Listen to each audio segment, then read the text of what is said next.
साथियों नमस्कार। मैं अम्बरीश कुमार। देश में बहुत सी ऐसी घटनाएं हो रही हैं जिनके बाद यूट्यूब में विद्वान हमारे जो देश के हैं वो इस बात पर चर्चा करने लगते हैं कि हमारे प्रधानमंत्री जी लोकसभा के इलेक्शन को आगे बढ़ाना चाहते हैं, टालना चाहते हैं। समय पर चुनाव होंगे कि नहीं होंगे, इस बात में संशय जो है वो पैदा करने लगते हैं। जैसे कि चुनाव आयोग हमारा जो है भारत सरकार का, भारत देश का, उनके एक सम्मानित चुनाव आयुक्त महोदय ने इस्तीफा दे दिया। इलेक्टोरल बॉन्ड्स का मामला सुप्रीम कोर्ट में चल रहा था और उन्होंने कुछ सुप्रीम कोर्ट ने डायरेक्शन दिया एसबीआई को। इसके अलावा अभी हाल ही में जो एक देश एक चुनाव की समिति बनी हुई थी, उन्होंने एक रिपोर्ट महामहिम राष्ट्रपति महोदया को सौंपी। तो इस तरह से जो बातें होती है उन सब में फिर ये आने लगता है, ये कहने लगते हैं कि साहब ये सब जो हो रहा है ये चुनाव को टालने का एक जो है वो प्रयास किया जा रहा है।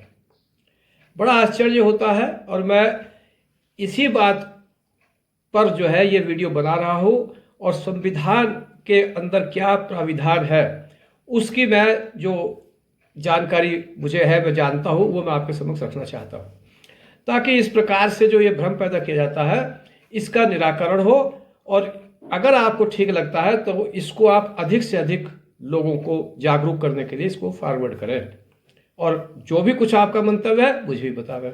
भारतीय संविधान के अनुच्छेद 83 में आप पढ़ें, उसमें लिखा हुआ है, ये प्राविधान है कि लोकसभा का जो कार्यकाल है वो जब लोकसभा का गठन होता है और उसके बाद उसका जो है वो पहला सेशन शुरू होता है लोकसभा का, जिस दिन को होता है पहला, जब वो असेंबल्ड होते हैं हमारे सारे सांसद और लोकसभा का सत्र जो है प्रारंभ होता है पहला, उस दिन से 5 वर्ष तक लोकसभा का कार्यकाल होता है। इसके बाद स्वतः उसका जो है सत्रावसान हो जाता है, लोकसभा जो है भंग हो जाती है, डिसोल्यूशन ऑफ द लोकसभा हो जाता है। इससे पहले भी हो सकता है अगर जो सरकार सत्ता में है वो चाहे तो ये अलग चीज है। अब लोकसभा का कार्यकाल जो 5 वर्ष का है वो कब बढ़ाया जा सकता है, ये भी लोगों को नहीं जानकारी है। इसी वजह से सारी बातें करते हैं कि साहब तो प्रधानमंत्री, हमारे प्रिय प्रधानमंत्री जी इसको आगे बढ़ा देंगे और ऐसी बात हो जाएगी और शंका जो है वो जाहिर करने लगते हैं। ऐसा नहीं है। भारतीय संविधान के अनुच्छेद 83 में आप पढ़ें तो उसमें प्राविधान है कि केवल नेशनल इमरजेंसी, राष्ट्रीय आपात की स्थिति में लोकसभा का जो 5 वर्ष का कार्यकाल है उसे संसद के रिजोल्यूशन से बढ़ाया जा सकता है, एक बार में 1 वर्ष तक। और जब नेशनल इमरजेंसी खत्म हो जाए उसके बाद 6 महीने के अंदर वो अपने आप लोकसभा जो है वो भंग हो जाती है, डिसोल्यूशन हो जाता है। तो केवल एक ही प्राविधान है संसद के या हमारे भारतीय संविधान में, क्या कि नेशनल इमरजेंसी यदि डिक्लेयर करी जाए तो लोकसभा का कार्यकाल 5 वर्ष से अधिक बढ़ाया जा सकता है। और ये पूर्व में 2 बार हो चुका है, एक बार में 1 वर्ष बढ़ाया जा सकता है और 2 वर्ष तक के लिए बढ़ाया जा चुका है। अब नेशनल इमरजेंसी की बात आ गई तो इसके लिए आपको भारतीय संविधान का अनुच्छेद 352 उसका अध्ययन करना पड़ेगा। नेशनल इमरजेंसी वो 2 स्थितियों में लगाई जा सकती है, एक तो आंतरिक कोई जो है विद्रोह हो जाए और दूसरा हमारे देश की जो सुरक्षा है उस पर जो है वो थ्रेटेंड जो है वो भय इस तरह का हो, इस तरह की आशंका हो जाए कि हमारे देश की सुरक्षा जो है, देश की जो सीमाएं है वो सुरक्षित रही है।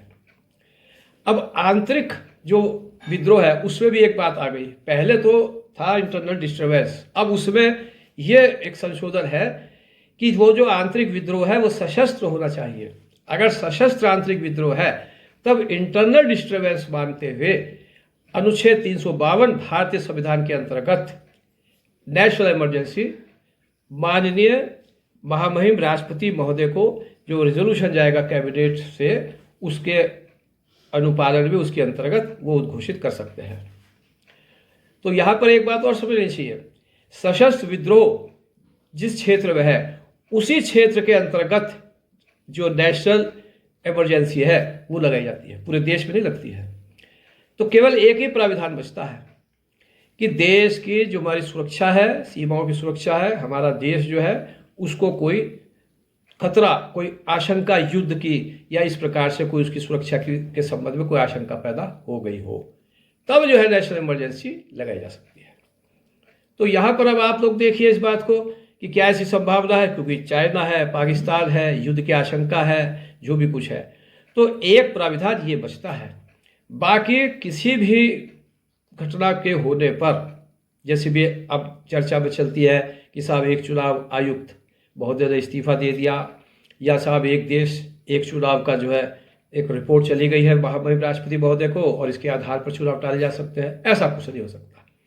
तो लिहाजा धर्म की स्थिति ऐसे पैदा नहीं करनी चाहिए। जहाँ तक मैं समझता हूँ मेरी योग्यता है, मैंने आपके सामने जो है रख दिया जो मेरी योग्यता है।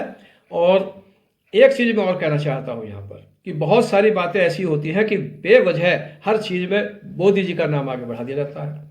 जैसे कि सुप्रीम कोर्ट बार एसोसिएशन के सम्मानित जो अध्यक्ष है उन्होंने एक पत्र लिख दिया, ये जो इलेक्टोरल बॉन्ड पर माननीय उच्चतम न्यायालय का निर्देश आया एसबीआई को, तो इस संबंध में उनको रुकवाने के लिए, उस आदेश को रुकवाने के लिए सुप्रीम कोर्ट के महामहिम राष्ट्रपति महोदय को एक रेफरेंस करने के लिए एक पत्र लिख दिया। अब अनुच्छेद 143 भारतीय संविधान के अंतर्गत जो रेफरेंस माननीय महामहिम राष्ट्रपति जी हमारे जो करते हैं वो इस प्रकार से थोड़ी लागू होता है इस तरह की उसमें।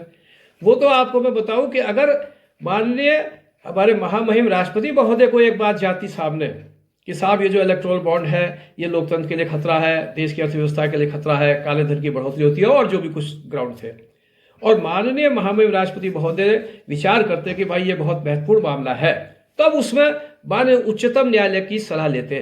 वो सलाहकार है, माननीय उच्चतम न्यायालय जो सलाहकार है माननीय हमारे महामहिम राष्ट्रपति महोदय का, वो सलाह लेते उसकी, और वो जो सलाह देते वो सुनवाई भी कर सकते थे, तब भी सुनवाई होती और सलाह जो है वो दी जाती। उस सलाह को माने या ना माने ये अलग चीज़ है।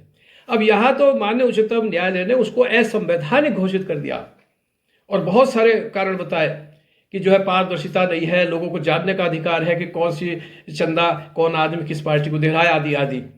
तो ऐसे मामले में माननीय हमारे जो महामहिम राष्ट्रपति महोदय को पत्र लिखने का क्या औचित्य है, मेरे समझ में नहीं आया। केवल जो है ये अपने को एक उसमें लाने के लिए, अपने लाइमलाइट में या दिखाने के लिए, या हमारे जो प्रधानमंत्री जी है उनकी निगाह में ये दिखाने के लिए कि हम आपके बहुत ज़्यादा चहेते और बहुत हमारे हित जो है साधने वाले हैं। तो ये मुझे ऐसा महसूस हुआ कि ये ठीक नहीं है, और इसलिए ज़्यादा मुझे महसूस हुई, ये बात अच्छी नहीं लगी कि जो पत्र तो लिखा अध्यक्ष महोदय ने सुप्रीम कोर्ट बार एसोसिएशन के, और बात जो है ये कहने लगे लोग बाग कि माननीय मोदी जी ने देखिए और जो है उसको सुप्रीम कोर्ट के निर्णय को, उनके निर्देश को रुकवाने के लिए, और अब जो है माननीय राष्ट्रपति महोदय का जो है उनका हस्तक्षेप जो है वो करवाना शुरू कर दिया। अरे कहाँ से आ गए माननीय हमारे जो है प्रधानमंत्री जी इसके अंदर है। तो दूसरी चीज़, ऐसा जो पत्र है वो सुप्रीम कोर्ट बार एसोसिएशन महोदय जो हमारे अध्यक्ष महोदय है उनको नहीं लिखना चाहिए था, और सुप्रीम कोर्ट बार एसोसिएशन के पैड पर तो लिखना ही नहीं चाहिए था, क्योंकि ये उनका व्यक्तिगत मंतव्य है, ये उसका दुरुपयोग है।